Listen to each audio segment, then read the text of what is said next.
Welcome to Vibrational Revelations. I'm Elena. I am Alejandro. And today we have a special guest back with us again for the second episode. We just did one of the incredible episodes on goddesses. This was probably one of the most exciting episodes that we've done.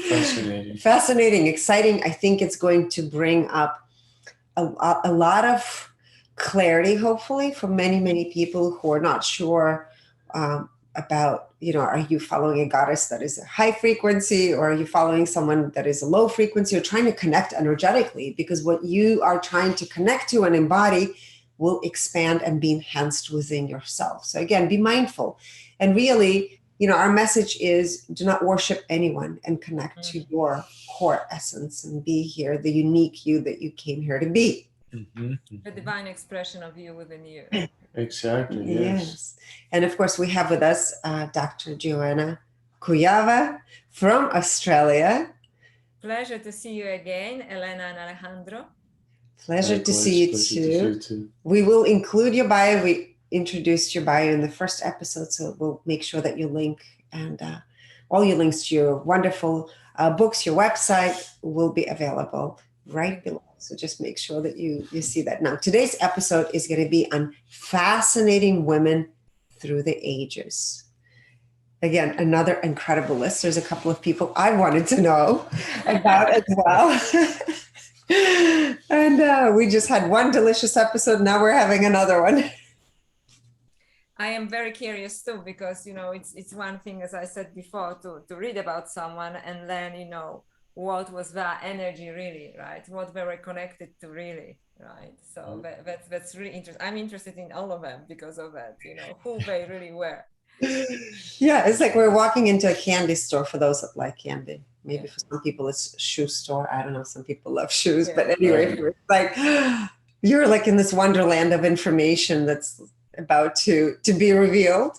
Kind of watching an actor perform their role, and at the same time being able to watch them while they are in their behind the curtains, So let's begin with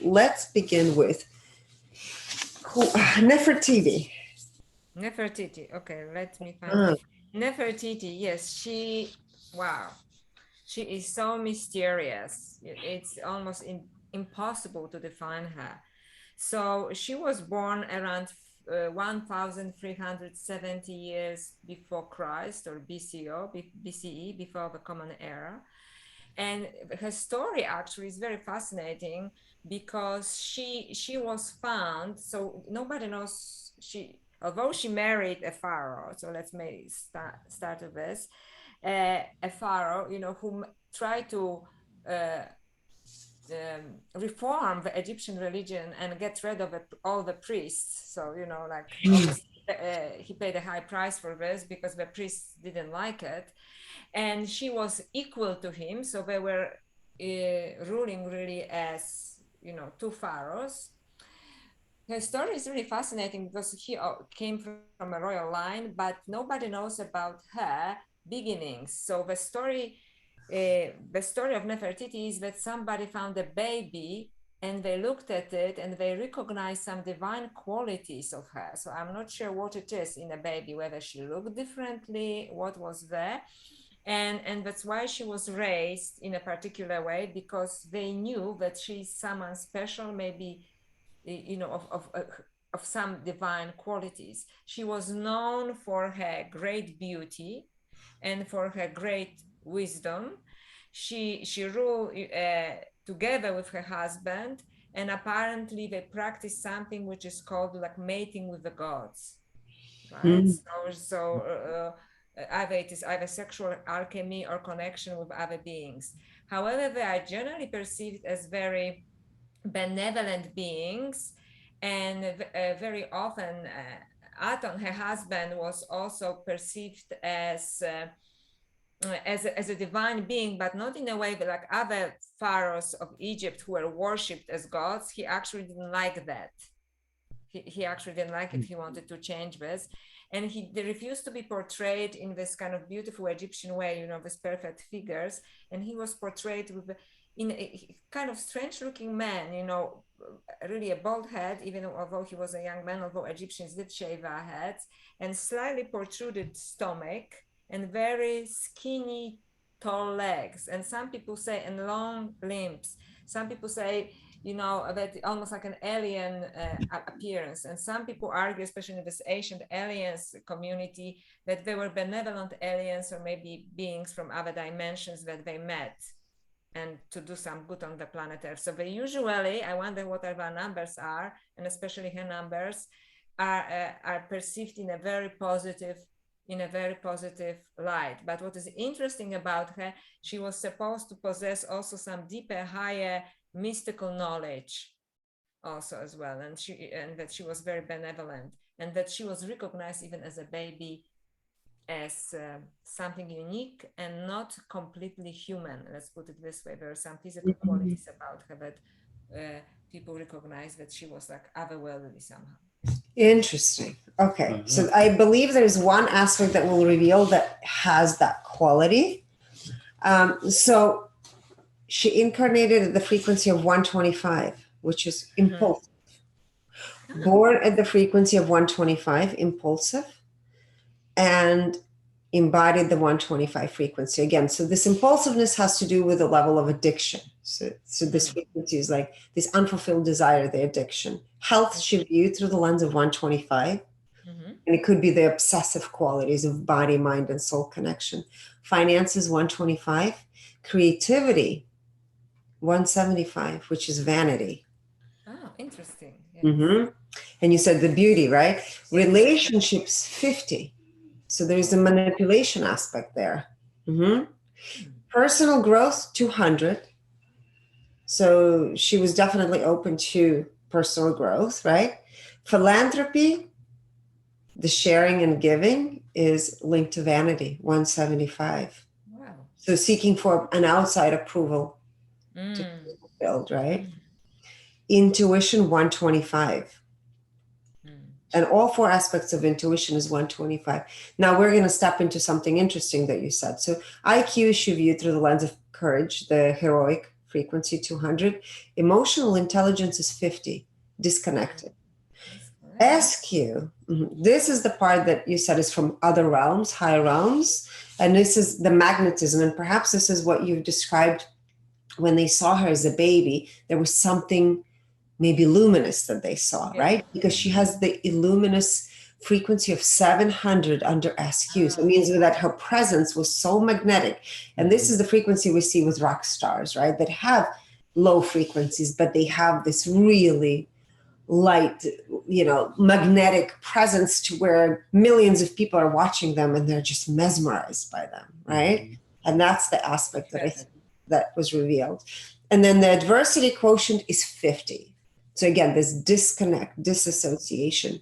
She enjoyed her role 94%, in the ego 100%, and out of that 100% superior. So definitely with 50 frequency, there's definitely narcissistic tendencies. In the now, 95%, so very connected to herself. Integrity, 58%. Integrity to herself, 95%. Integrity to others, 39%, so quite low. Quite low. She served more herself than others. Self-awareness, 92%. Clarity, 96%. So she knew what she was doing. She was very clear. Alignment with divine purpose, 91%. Alignment with personal purpose, 96%. Compassion, 60%. Empathy, 79%. So again, not a very compassionate being. And energy purity, that means how much she embodied the frequency of 125, and that's 95%. Okay, and we did not measure her fifth dimension because overall frequency was 125, but she did have that one number at 700, which is more about her presence when she stepped on and other people saw her. What did they feel? What emotion did they get invoked? And they saw this luminous. Yes. People were in awe of her because this is what it like, in awe of her beauty and in awe of her presence. Presence. So this is very interesting because I was very curious about it because, as I said, they both, she has a, usually very good write-up. you know, that she, but, you know, we don't really know how she was. All we know about her is that her beauty that mesmerized people, basically. Yes. And she was attached to this man, to this pharaoh, who, as far as we know, wanted to do a good thing, because he wanted to get rid of a hierarchy in Egypt, you know, and he wanted to get rid of priests and wanted a direct connection with the divinity, you know. So this is what we want, really, right? And Yeah. she was supposed to be his equal partner. So it's interesting that she perhaps was not aligned with this, with what he was doing, right? But she was somehow this luminous presence around him. Yeah, magnetic. Maybe she enhanced his frequency. I mean, enhanced his presence, right? Yes. Because sometimes when you're around people who are bigger than life, which is the SQ, right? It makes you bigger than life. Yeah. And that's what you see with celebrities or people who are on stage. Like, let's say we did Freddie Mercury actually had the 125 frequency, and he had a SQ, I believe 700 or maybe even higher, really high, right? Yes. It makes you bigger than life, right? Yes. But then there's these addictive tendencies. It would be fascinating actually to read her husband, and maybe that would be an episode that we can also yes, because it would look be into. interesting. Yeah, what was Okay. really going on there? What was going on? Yes. All right. The next one. The next one is I don't even know how to pronounce it. Themistoclea. Themistoclea. Okay. So she's very interesting, and we don't know much about her at all. I have to do lots of research, and I had to rely on another scholar, you know, who devoted her life to this.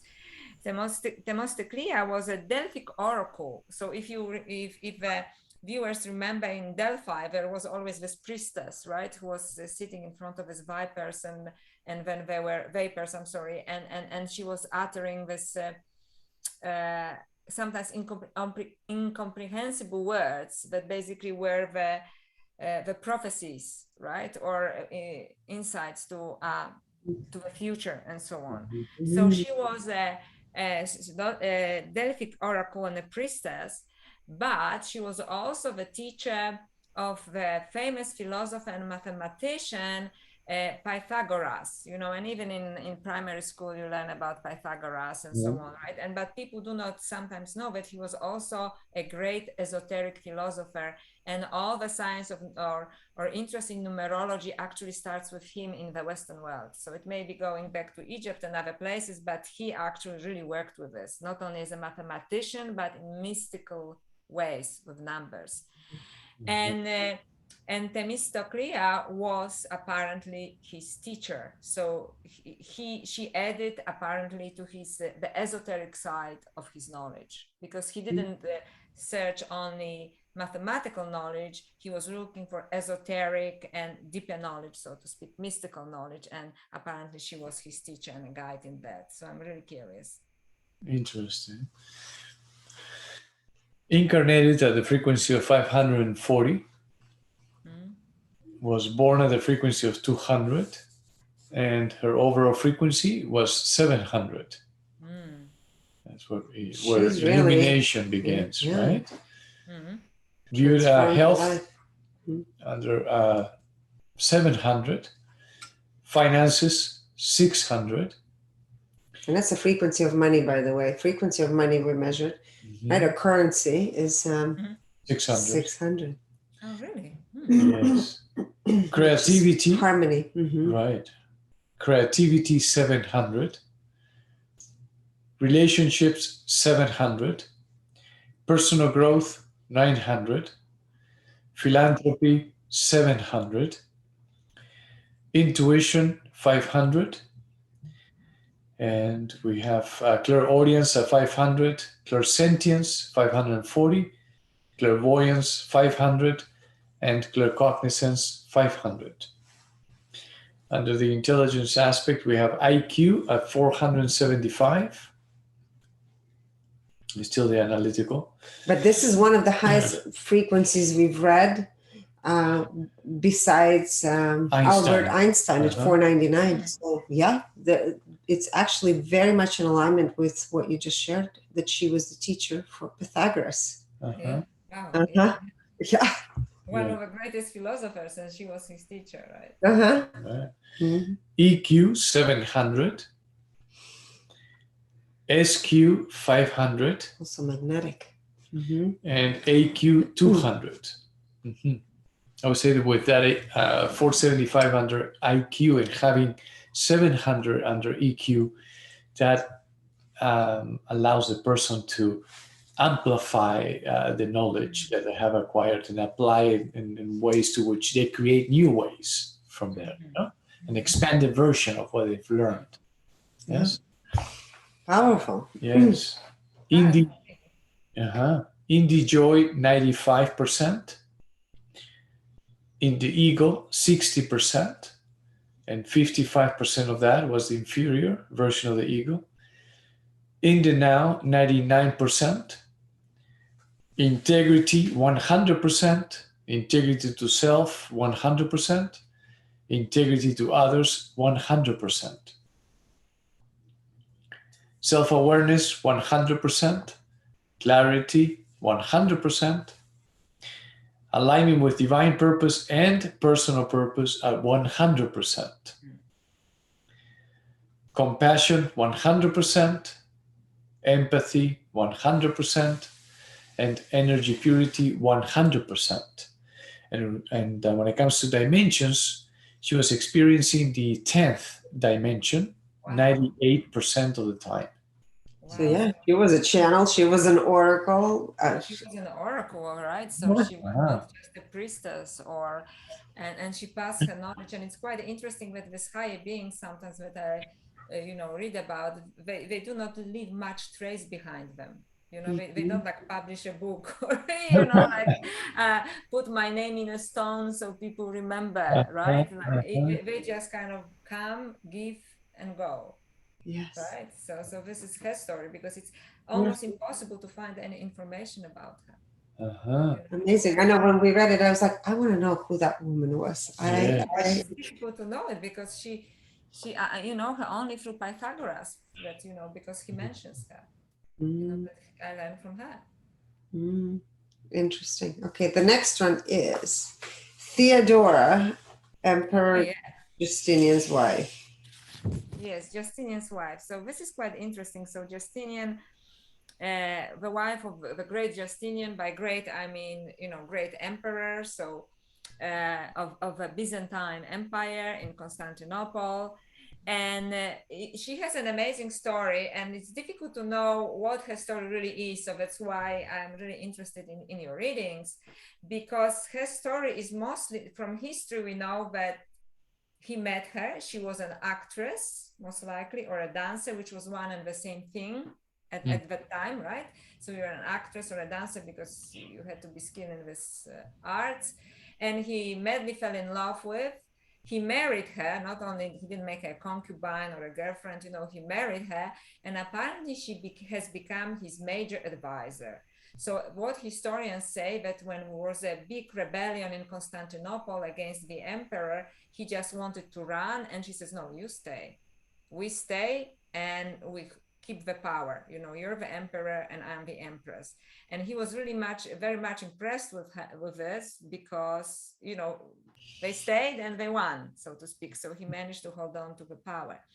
However, there's a historian, Procopius, that lived at the same time, who clearly hated her, but he gives a different kind of scandalous story to this. So he said she was really a prostitute, and this is what she was doing as a dancer, and he goes almost into like pornographic descriptions, and you think like he enjoyed describing it a little bit too much. She manipulated the emperor, to get what she wanted, and she actually was a evil woman who was very sensual and lascivious and all about sex. So we have these two completely different versions of Theodora, who was in the same way definitely historically a very powerful woman. She was married to a great emperor, the man of great power, but who she was really, let's see.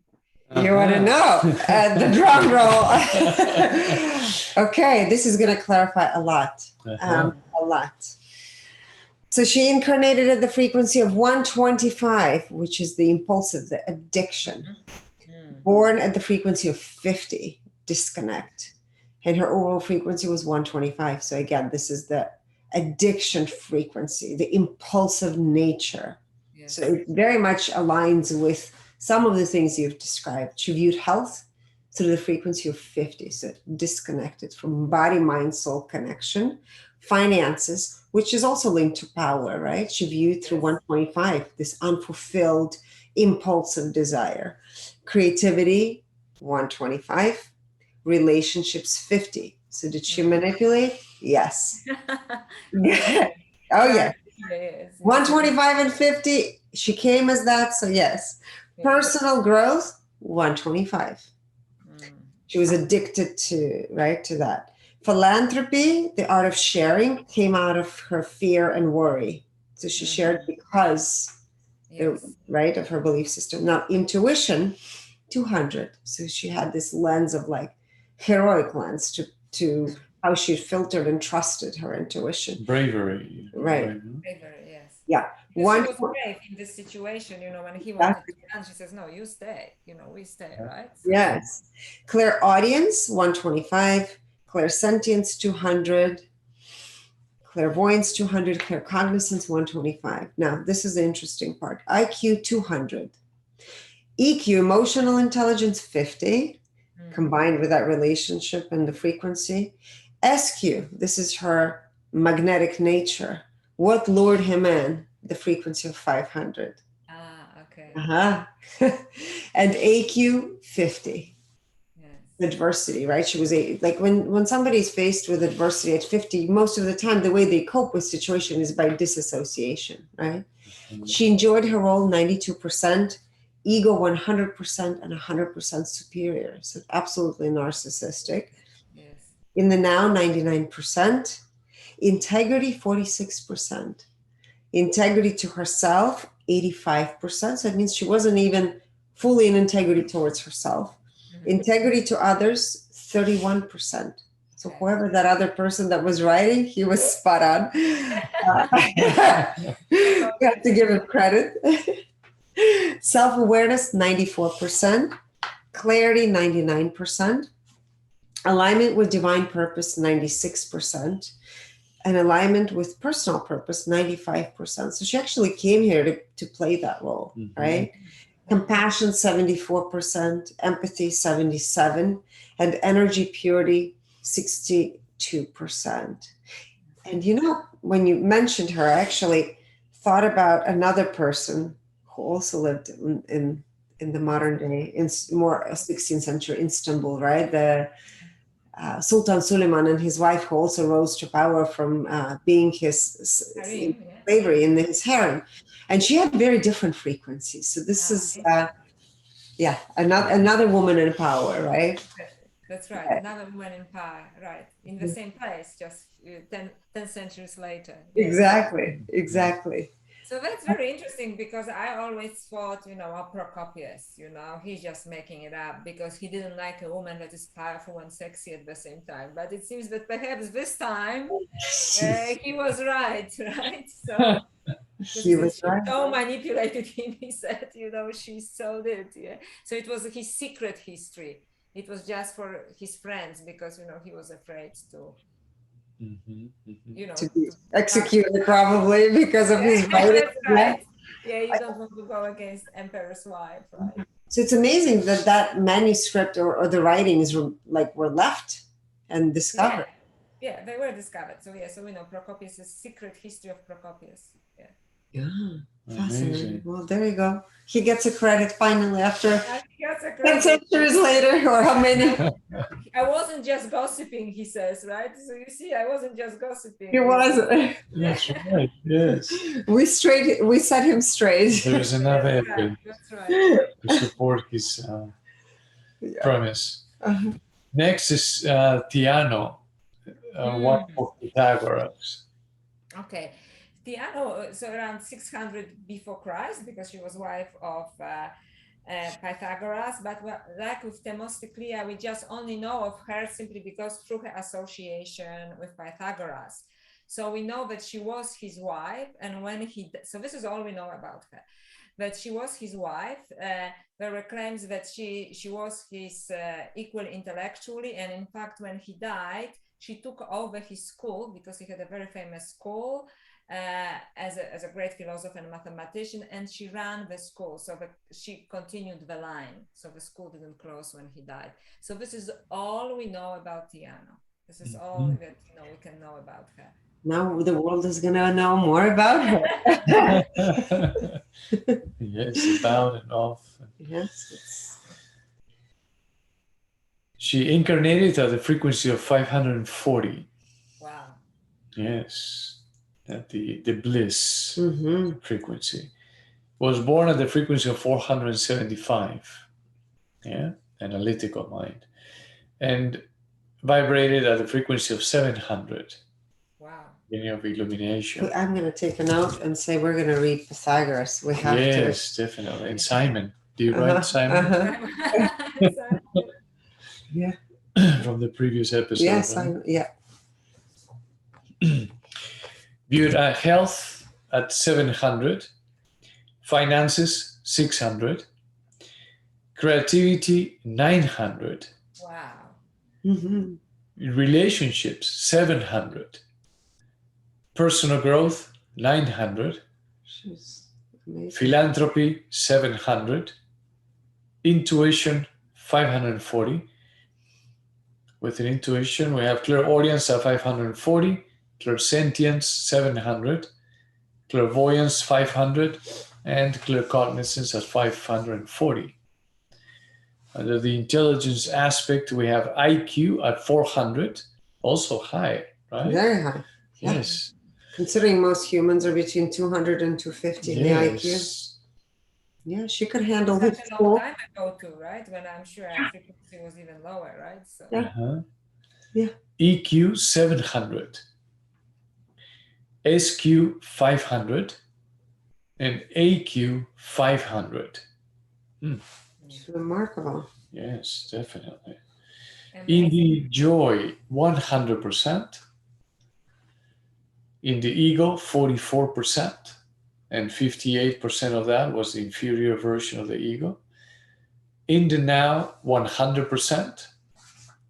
Integrity, 100%. Integrity to self, 100%. And integrity to others, 100%. Self-awareness, 100%. Clarity, 100%. Alignment with divine purpose and personal purpose at 100%. Compassion, 100%. Empathy, 100%. Energy purity, 100%. And when it comes to dimensions, she was experiencing the 10th dimension 98% of the time. She was a luminous being. Yes. For sure. And she's like the teacher. Which is at the same level than Themistoclea, yes. This is what I wanted to say. It sounds like he married his teacher, right? Like if they're just the same readings. And I think you said it, money also 600%. Yes, these are very unusual numbers. Not 600%, 600, and something else. Inferior ego 58%. It's almost like the same reading. Right? Or maybe they met at that school, whoever his teacher. I know, like maybe it sounds like the same person, or maybe he was himself a really, really high vibrational being, and he learned from this kind of person and married the same, similar person on the same level. But yes, it sounded like very similar.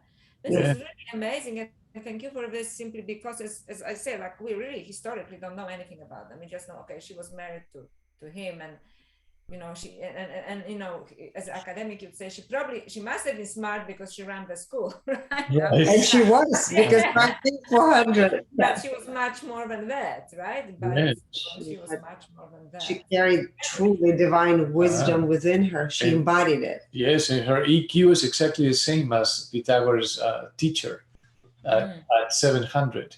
They both have the EQ at 700. Yeah, remarkable. Yes, similar SQ at 500. I mean, you have quite a few similarities, right? Yeah, this is what I was thinking. Wow, it's almost the same. Yes. All right, the next one is Hypatia. Yes.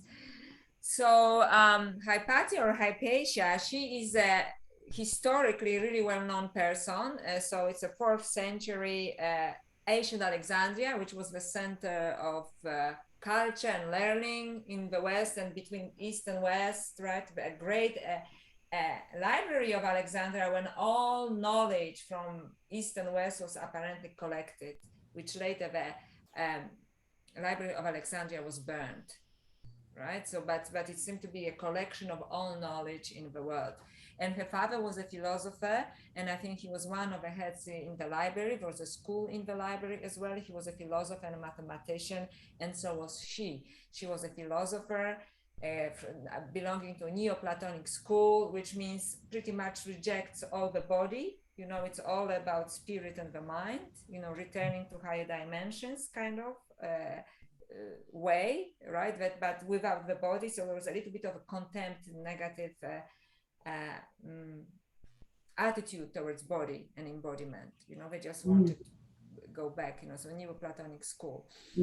And she herself was a famous philosopher and mathematician as well. But a little bit like Athena, because of the philosophy she practiced, so she completely disconnected from being her feminine side, although she was a well-known beauty at the same time. So she was not only extremely intelligent, but she was also beautiful. So there's the story, true or not, that one of her students approached her and he said, I am so much in love with you, you know, you're so wise and so beautiful. And she basically said, this is just a body is just like a, you know, old coat, you know, don't look at it. This body is actually not me. You know, like, so you actually insult me by telling me that I'm beautiful, meaning like it has nothing to do with me, this body. And she has a very tragic story because a bishop of Alexandria, Cyril of Alexandria, who, by the way, was later made a saint, which personally upsets me a lot, because he said this woman is, you know, she didn't want to convert to Christianity, right? And she, because she had her own beliefs, and he incited the mob in Alexandria, you know, so they actually broke into the Alexandrian library, dragged her body through the streets and tortured her in a terrible way until she died. Oh my God. Oh, wow. It's a horrible story, and it's historical story, so it's not the story of myths, you know. It's a horrible story. And you know, soon later also the Library of Alexandria was burned. So it's kind of, you know, it's this kind of tragic story. So this is how we know it. And she's usually revered as, you know, actually revered as, you know, with great sadness, because here she was this very rare example of a woman who was allowed, from an academic point of view, I don't know what her vibration is, you know, who was allowed to get an education, who excelled, and she was a well-known teacher on her own merit. And then, you know, this is the end. She met from a fanatical, basically, crowd of people who were incited by a bishop who was very ambitious himself, you know, so he wanted to improve his standing by getting rid of this woman. So that's what we know historically. So this story actually reflects in one of the numbers. Yes. Very well. This is unbelievable. I had no idea this was a story, but yes. She incarnated at the frequency of 500, which is flow state, love. Born at 400, analytical mind. Overall frequency 540, bliss. She experienced true bliss. Health, which is interesting because it's body, mind, and soul connection, even though there's, as you said, historically, she followed this disconnect from the body, but she had this blissful connection between body, mind, and soul, which is 540. Finances, she viewed through the lens of 400. Reason, analytical approach, intellect. Creativity, she had a very creative way of being because it's a frequency of 700. Wow, yes. Relationships, 500. Personal growth, 540. Philanthropy, 540. Intuition, 700. And under all aspects of intuition, it was 700. IQ. So this is the highest IQ we're going to reveal so far, besides Mary Magdalene and some other avatars, because she was a being, right? 500. Her IQ was 500. Wow. Genius, right? EQ, emotional intelligence, 700. SQ, 700. So she also has this magnetic, bigger than life presence. AQ, when she was faced with adversity, it was 400 for her. So 400 again, she employed her mind, reasoning. So here's positive thing, because I don't want you to think negative that this was tragedy, because she actually enjoyed her whole 96%. Oh, that's good. That's good. Ego 63%, and out of that 64% inferior. In the now, 94%. Integrity 100% to self and 100% to others. Self-awareness and clarity 100%. Now, alignment with divine purpose, the purpose she came here, whatever it was here to experience, 100%. But the number that is linked to her death is her alignment with personal purpose, which is 85%. So that usually will tell us that something happens in that person's life, that because personal alignment with personal purpose is linked to more of the personality self, right? Versus the soul aspect, which is the divine purpose. 100% compassion, 100% empathy, 100% energy purity. And again, this is the third person we're reading. 98% of the time she experienced 10th dimension. So she was embodying whatever she was practicing and teaching. That's why it's probably this conversation with a student, like it, you know, like I'm really not this person that you're telling me you have a crush on, right? Like she's like explain, like I am actually in a different dimension. I'm joking, but yeah, that would explain, and she really embodied that. So it's quite interesting that because she was look, it's very difficult as you see, even for a historian to find good records, historical records about women like that. And she is so well documented because she was so influential, you know, like she was so well known also, right? So as a philosopher, as a mathematician, and the School of Alexandria and the Library of Alexandria was like the place in ancient world to get a knowledge, education, whether esoteric or mundane, you know. So, and she was at the center of this, and she was ahead of it. So and she was also well known that despite her beauty, she had no vanity.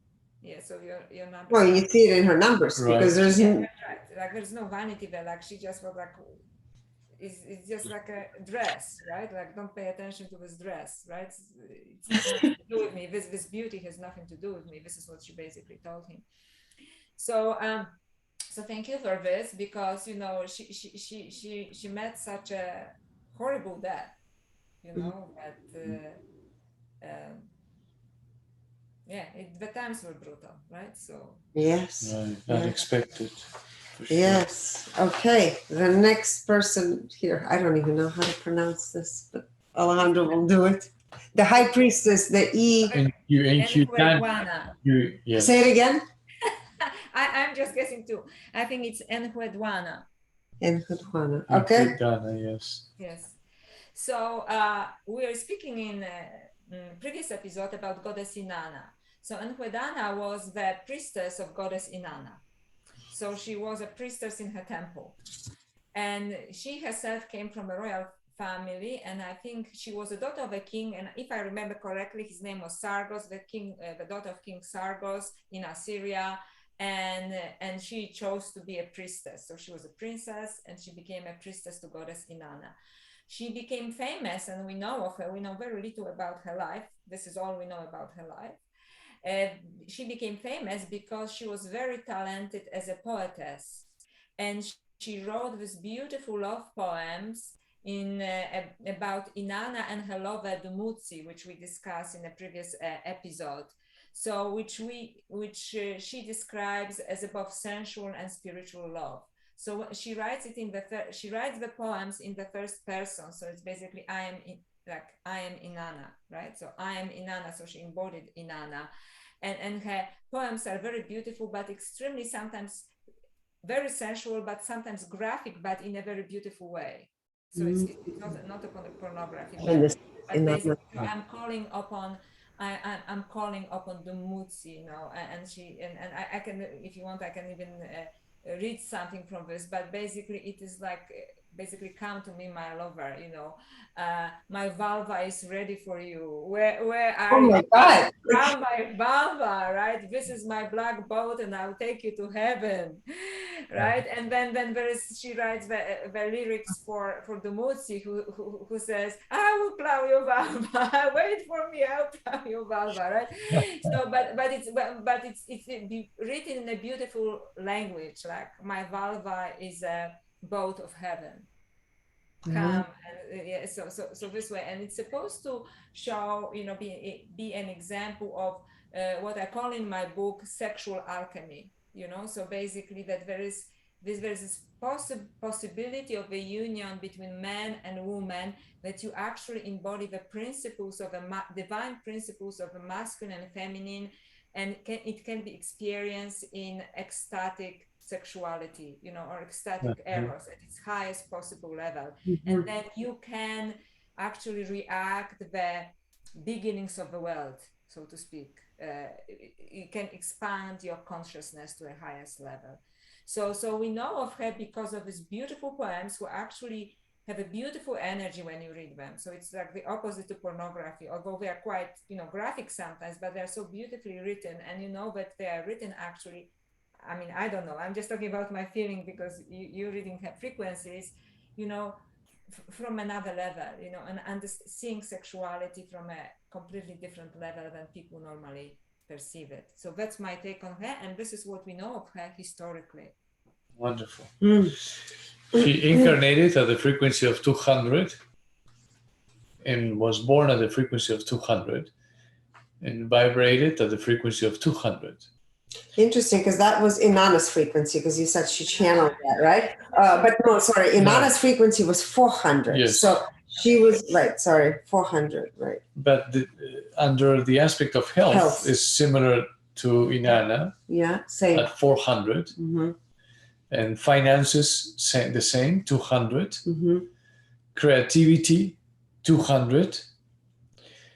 Relationships, 50. Oh, wow. I'm surprised. Yes. But Personal growth. Okay. Personal growth, 200. Philanthropy, 200. Intuition, 400. Under intuition, we have clairaudience at 500. So that's channeling hearing, right? Yes. Clairsentience, 400. Clairvoyance, 400. And claircognizance, 400. Under the intelligence aspect, we have IQ, 350. EQ, 200. SQ, 500. So she was also magnetic, right? AQ, 200. And she was quite intelligent at 350 IQ, right? Compared to like the average. But I would say she probably embodied more of the masculine energy.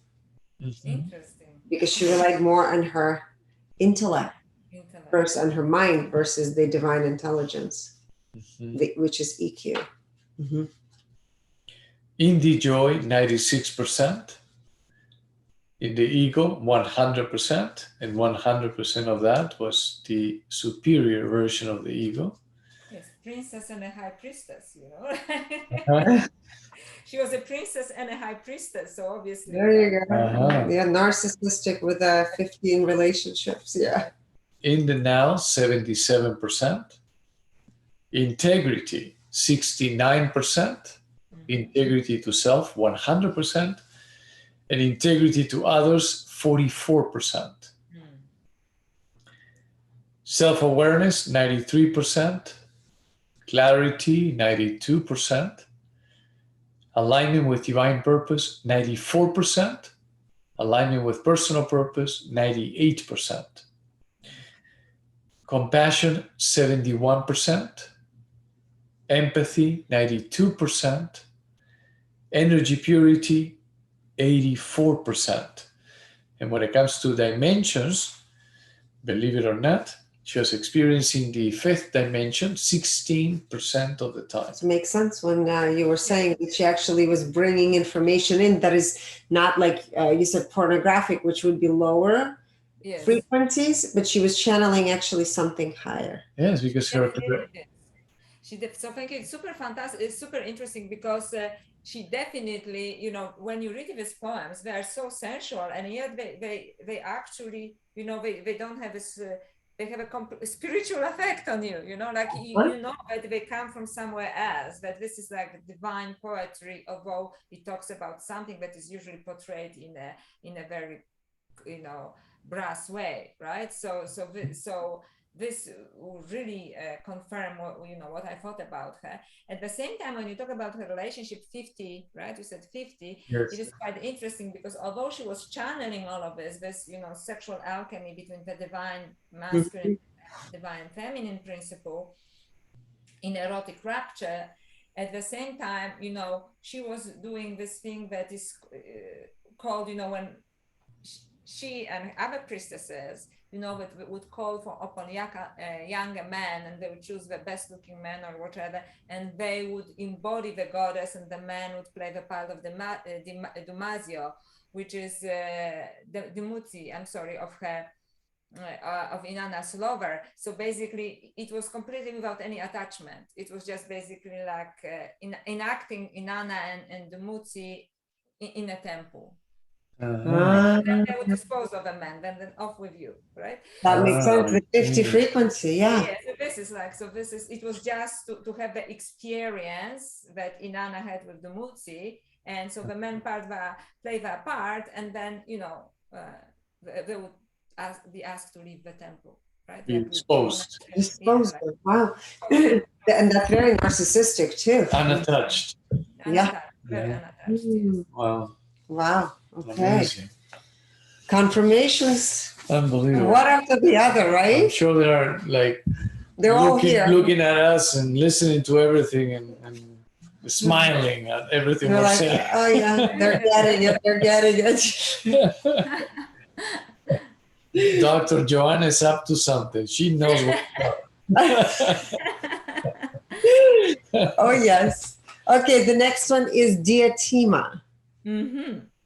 Diotima is again a little bit of a controversial person, and we don't know much of her, except that, and there's all kinds of contradictory information about her.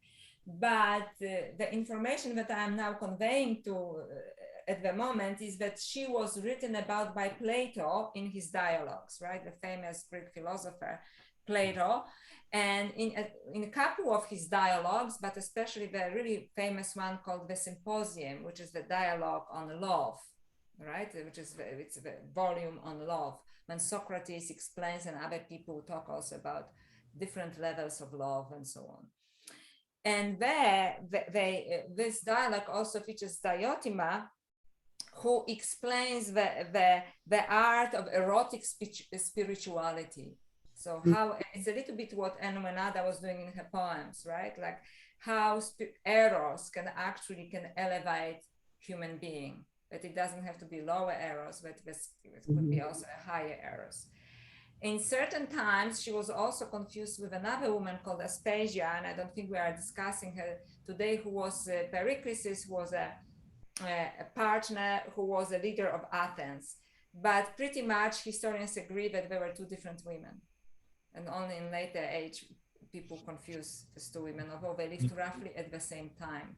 So Diotima is almost like explaining the art of spiritual tantra in the dialogues of Plato, but in, you know, using different vocabulary. This is what we know about Diotima. So here This we is go. Perfect. Oh Perfect.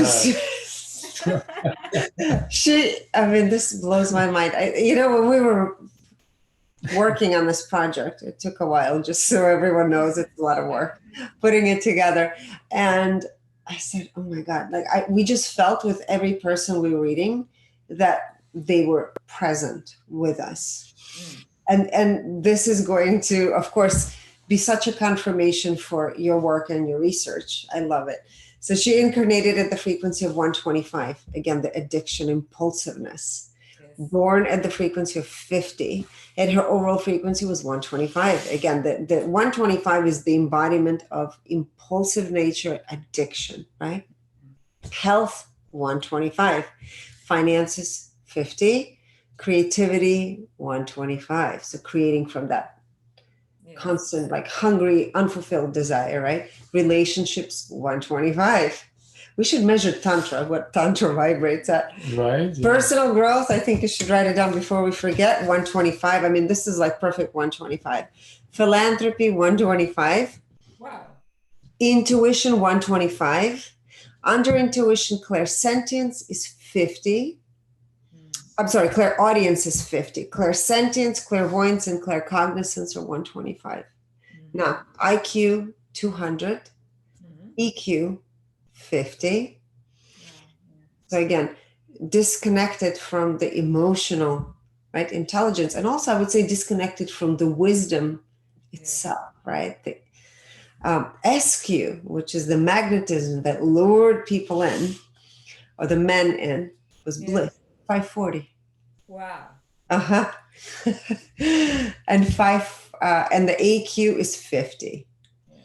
I can think that she was very good communicating what she wanted to. What she wanted to express, or whatever she wanted to get out of it. Yeah. She enjoyed. Great communicator. You feel that? With the yes. She was very clear in her frequency. Yes, Joanna. Because, very interesting thing, because there are hardly any women in Plato's dialogue, So she's like one of very few, maybe the only one woman. And so there had to be something about her that he even considered her. And we are talking also about ancient Athens, where women, all of this beautiful culture, architecture, philosophy, and everything, but women were, basically just to be mothers and wives, and were kept in the kitchen. Nobody would talk to a woman and ask a question. And here we have her. The only exception was that they had what is called the heterai or heterae, which means what we would call high-level escorts who are extremely well educated. And then they were also versed in both in the art of conversation, in the art of philosophy, and in the art of lovemaking. So sometimes this kind of women, like in this film, for example, Dangerous Beauty, about the Venetian courtesan, they would be allowed into the company of men and actually carry on different topics. But she must have been somehow exceptional, and that's why the charisma, you said, right? Like 500 or something. 540, yes. 540. To be allowed, because Plato was like the philosopher then in Athens, and he cared nothing for women, and also culturally he cared nothing for women. So invite her, actually, it is important enough to write it down, is in itself amazing. So she must have had some presence, even if her vibrations were not. Yes, they could have maybe perhaps boosted his ego because of the attention she was getting. You know who has this frequency? Just so you kind of, the audience also grasps it. Hugh Hefner. Hugh. Oh, yeah, the same frequency? Yes. Same frequency. Wow. It's interesting. Yeah. Yes. So okay. Similar environment in a way, just a different gender, right? Exactly. Right. The reversal of the amount of women around, right? Or the amount of men. So she enjoyed her role 94%, in the ego 100%, and 100% superior. And perhaps this is also, people who are more narcissistic in tendencies with those frequencies also could be very convincing. Yes. With her magnetic presence. No doubt. They have no doubt, right? Like, right, exactly. I'm right. This is how it is, right? They believe their truth, right? Fully. It's the only truth, too. Yeah. In the now, 100%, integrity 65%. Her integrity to herself was 100%, integrity to others 46%. So she was skillful. Self-awareness 100%, clarity 100%. She came to play her role, and she played it at 100% divine purpose and 100% personal purpose. That's why she was so convincing. Makes total sense, right? 100% clarity, 100% awareness. Yes. And 100% ego, and it's the superior. She was a straight shooter. Straight shooter. And, and we have to remember that this dialogue is about Socrates and her talking also. So Socrates, the great philosopher, but he was an ugly little man. And here was this, 540 charisma, hetera, talking about eros in very exciting ways, right? So She sparked some kind of desire in all of them. Boosting his ego for sure. Yeah. Compassion 69%, empathy 97%, energy purity 88%. And she didn't have, fifth dimension in her chart. So this was definitely lower dimensions, but hey, she played it out really well. Yeah, it's fully aligned. Oh, hold on, we'll do this one next. Okay. How come? Because I wanted to we're debating. There's one person I wanted to know. I'm not debating. You are changing it for me. Okay, this is a difficult one to pronounce, but Hatshepsut. That's right. It's ancient Egyptian. Nobody can really pronounce it. So Hatshepsut, I guess. So she died, we know, in 1458 before Christ, or before Common Era. So she was, quite recently, we thought she was the first female pharaoh, but she wasn't. Apparently, there were others, and at least one more. But she was the first female pharaoh. But because of the times in which she lived, she had to pretend. Everybody knew that she was a woman, but she would have to attach a beard, when she was in public, going on parades. She liked that, going on parades like a real pharaoh. So it's almost like I have this masculine qualities. I basically saying I have what it takes to be a pharaoh, so I'm really a guy, right? Something like that. So because, pharaohs have this kind of extended beard, especially shaped beard. So she had it attached, so I kick ass, basically. Don't mess with me. Don't mess with me just because I'm a girl, right? So this is Hatshepsut.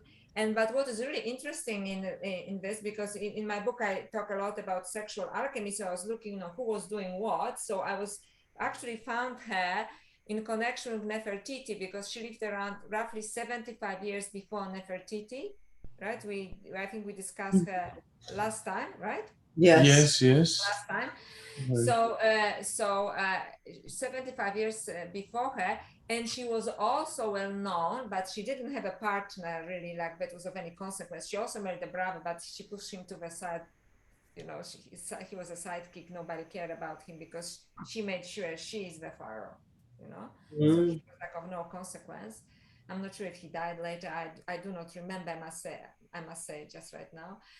But she went to the temple, and apparently in the temple she mated with the gods, and this is what actually was giving her power.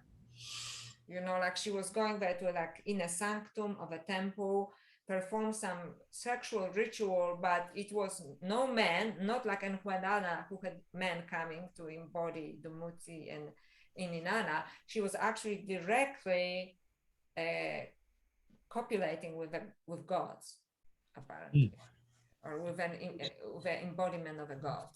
Okay, so this is what was the source of her power.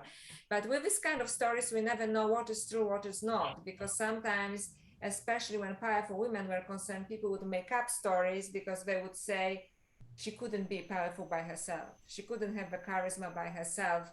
So she had to do something, dark or unusual to actually justify staying in power, right? So I'm really curious what your readings are, because again here we don't know what is true, what is not. This is just exactly different stories, right? Yes, she incarnated at the frequency of 125, was born at the frequency of 50, and her overall frequency was 125.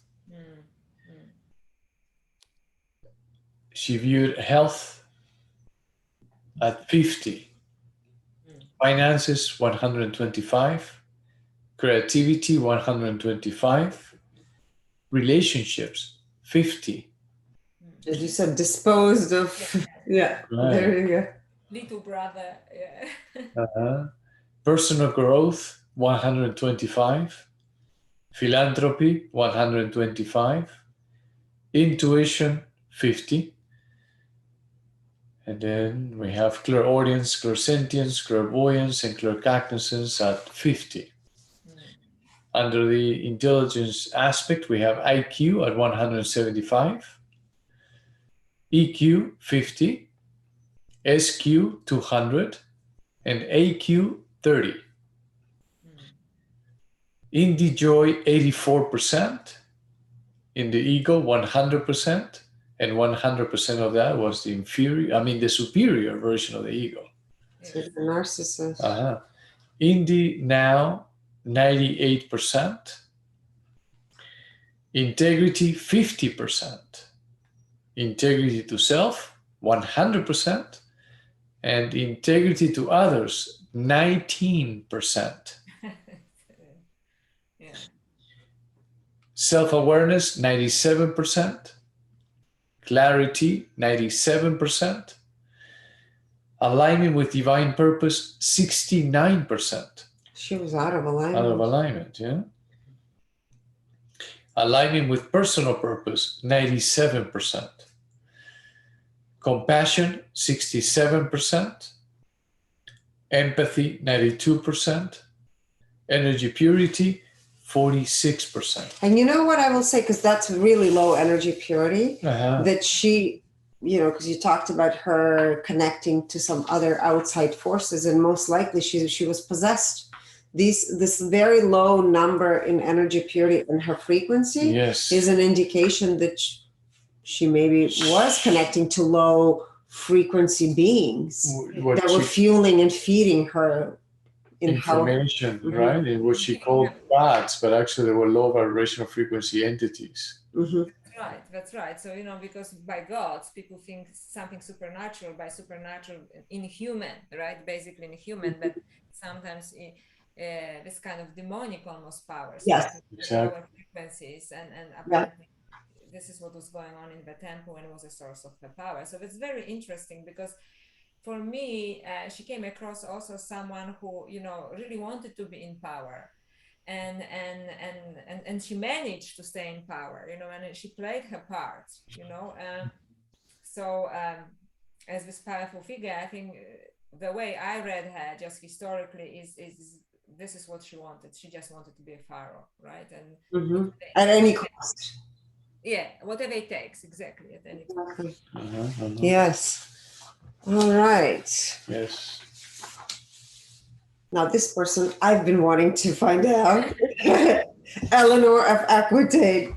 Yes, I actually really like her, so I'm just really curious what you have on her. So she lived in the 12th century. She's a very unusual person, and because it's much later, we have much more information about her. So she was a very unusual person because in the times that women had no power again, she was, I'm going to say it like, because I like her, but we'll see whether she's worthy of this. She was lucky because she was the only child, I think, as far as I know. So it means she was born to a very powerful family and she inherited the wealth. So the big part of what is Western France nowadays, Aquitaine, she inherited it. So France was like a small place then around Paris, and there was southern France, which was Provence, which was a completely separate also. France wasn't united then. And Aquitaine was there like this huge power. And she inherited, I think, at the age of 16, if I'm not wrong. And she was a well-known beauty. She was a poetess, and she loved poetry and learning. So she invited lots of troubadours, which means the poets who were singing love songs from the southern France, which they came from, and they wrote songs about her, and she was also writing songs and so on. She was extremely intelligent, as far as we know. And she married King of France, I think he's Louis IX. She married King of France, but she couldn't give him a son, right? And in those days, you had to give a king a son. She had some daughters with him. So it started to be, and he was a very pious king, and she wasn't particularly pious. She loves the courtly life and so on. So when he decided to go on a crusade, as kings did in those days, right? Usually the queens and all women stay behind, but she said, no way, right? I brought Aquitaine to your kingdom, you owe me. So, he had to take on a crusade with him, right? So she is one of his very few women, who actually went on the crusade. And when she was on a crusade, and she apparently enjoyed it a lot, she liked traveling as well. She met this French noble who actually was her uncle. So this is against history/gossip, because as I said, sometimes powerful women were portrayed in a negative way. So I'm curious what you have. Mhm.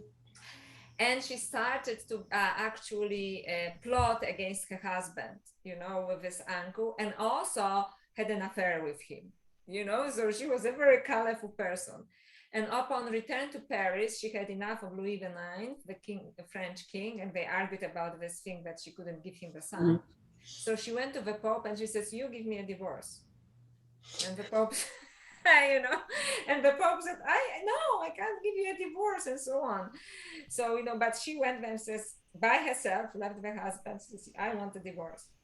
And then, she worked on Louis XIX until he said, okay, we need to divorce. She says, you need a boy. I cannot give you a boy. We need a divorce. And finally, they both went to the Pope, and the Pope gave them a divorce. So, but just before that, she met Henry, a prince from a nobleman from England, who later became Henry II, I believe. And as it's, Catherine Hepburn actually played her. And in this film, Lion in Winter, she says, we broke commandments on the spot, right? They met, there was this huge chemistry, and they just went for it. And he was her junior. I'm not sure how much younger he was, but I think he was 19 from what I was reading. Right. Yeah, he was He was 19, like yeah, 30. he was very young, and she already had lots of experience, right? So, and what happened once she managed to divorce Louis IX, she married Henry II, and became the Queen of England now, right? And because now Aquitaine became part of England, which created all kinds of problems between France and in England, wars and so on. But after a while, and she was a mother of, for example, Richard the Lionheart and so on, another great crusader and so on. But I think either she was portrayed like that, or perhaps she was like that. She liked, the politics.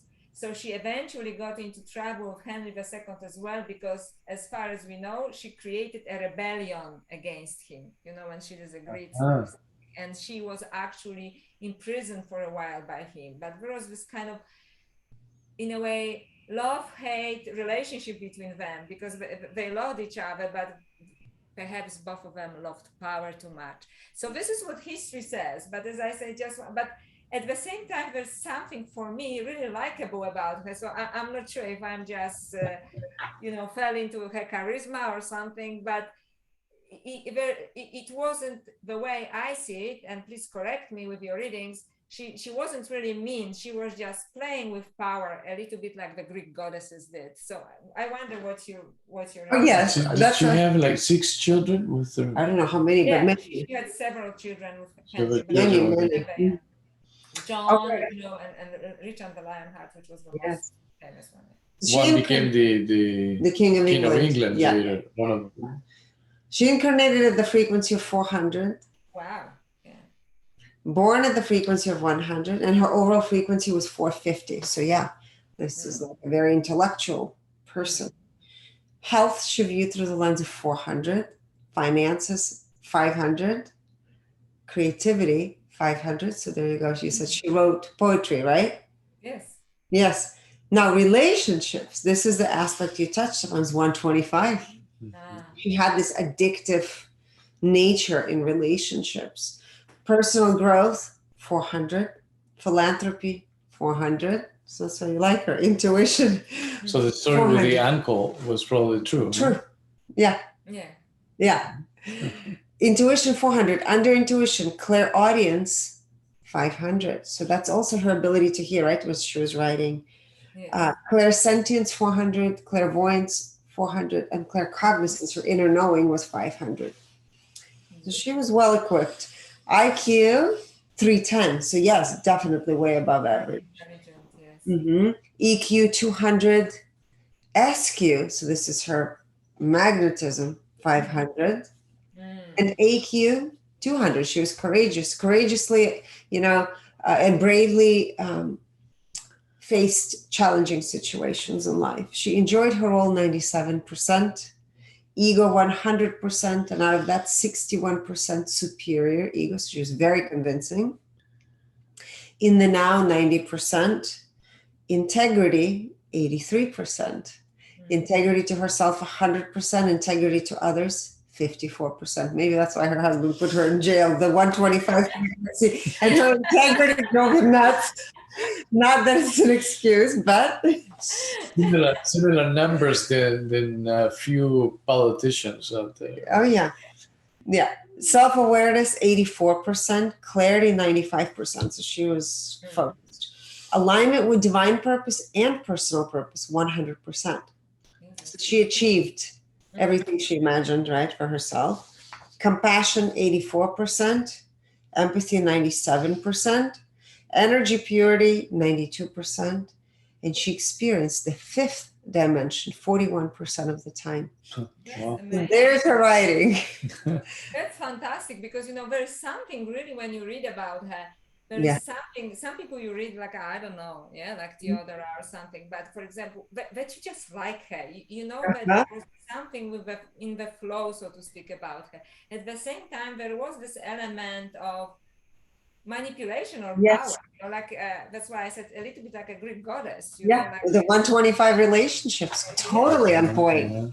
So you absolutely got her right. And in her case, because she was born at the frequency of 100. Yes. And so she went through a long period of time to where she was vibrating at lower frequencies, right? And relationships was the only aspect that she was dragging, that she couldn't transcend completely like the other aspects, because it was probably... But her integrity was at 83 overall, so that probably had to do with that as well. So because the relationships was something that she thought, I can't transcend this, because if I do transcend this, I'm not going to be able to accomplish my that's right. goals. So relationships really are there for me to accomplish my goals. This is exactly. There you go. She used it as a tool. Yes, exactly. Yes. To remain in power and so forth. So that concludes the fascinating women. It's fascinating, isn't it? I'm really happy that, because actually this reading about Eleanor of Aquitaine just confirms what I felt about her and read about her, right? So this is wonderful. And for me, another kind of revelation was actually Nefertiti, because I thought that she would be really high, right, on the scale, because she was with this man who I believe also the far of it wanted to do good, and then Theodora, I was not sure. And so Procopius was right, okay, the historian who said, right, oh, no, she was manipulating. And I really like also your readings about I love all of the readings, but Theano and Themistoclea, especially because, we really don't know anything about them. So we know they existed and they were attached to this man one way or another, but the fact that they had such higher readings, is very encouraging, and something that we can learn from, that they came and brought knowledge, wisdom with them and shared with us, right? Do we know what school they were a part of? Because this would be fascinating to know, because a lot of people follow these mystery schools and they tend to have more, like, are mystery schools from Egypt more of like Isis lineage? And I'm wondering what these other women, what was that lineage? So, mystery schools from Egypt do not have to be necessarily Isis, because there are all kinds of mystery schools, hermeneutical schools and so on, that comes from Hermes. Hermes, yes. Hermes, right?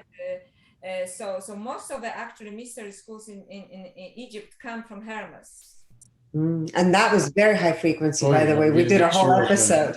Thank you. I have to then watch it because I missed it. Because most of the hermeneutical schools, as they called, or mystery schools in Egypt, actually come from his lineage. Yes. So, and Pythagoras started his own school. So it's interesting that this school was connected to the Oracle of Delphi. right? Which is very kind of mysterious, Was almost there? ephemeral connection with other higher dimensions, because they were just, basically being almost like automatic speaking, right? They got a message and they didn't understand the message. They just passed the message back to the people, some of the oracles, right? But this one, it seems that she was had very high high readings, right? But very often an oracle would get such a download, so to speak, from high dimensions that she would just and she wouldn't interpret it because she wouldn't know this is what came, right? So I'm just a mouthpiece for Exactly. high dimensions. Yeah. And Hermes was an avatar because we revealed him. He Yes. had 1,000 frequencies. Similar Yes. than Jeshua's. And Yeah, identical. Mary Magdalene. Actually, identical I mean, frequencies. Yes. Oh, that's very interesting. So actually, mystery schools in Egypt mostly come from him. Hermes. Okay. Fascinating. Okay. This concludes our That's wonderful. another amazing episode. This is so much fun. Wow. For me, it was a real treat. So thank you, Elena and Alejandro, because it just gives me a completely different insight into this. And we are all humans. So even as an academics, you read different papers, different books, and somebody likes this person, somebody doesn't like that person. They find some contradictory information, but it's a little bit like trying to put different pieces of a puzzle and they do not fit, right? When you have a kind of much more holistic approach towards this. Yes, That's definitely. wonderful. It's going to make it easier, right, to put the pieces together. Absolutely, and especially the revelations about Theodora. It's quite cute, right? Like, yes, the historian was right? The historian was right. Yeah. So thank you so much for being here, and absolutely, the people will be able to find you with the link that's going to be posted below. Thank you. Yes. Thank you so much. You're welcome. Thank you.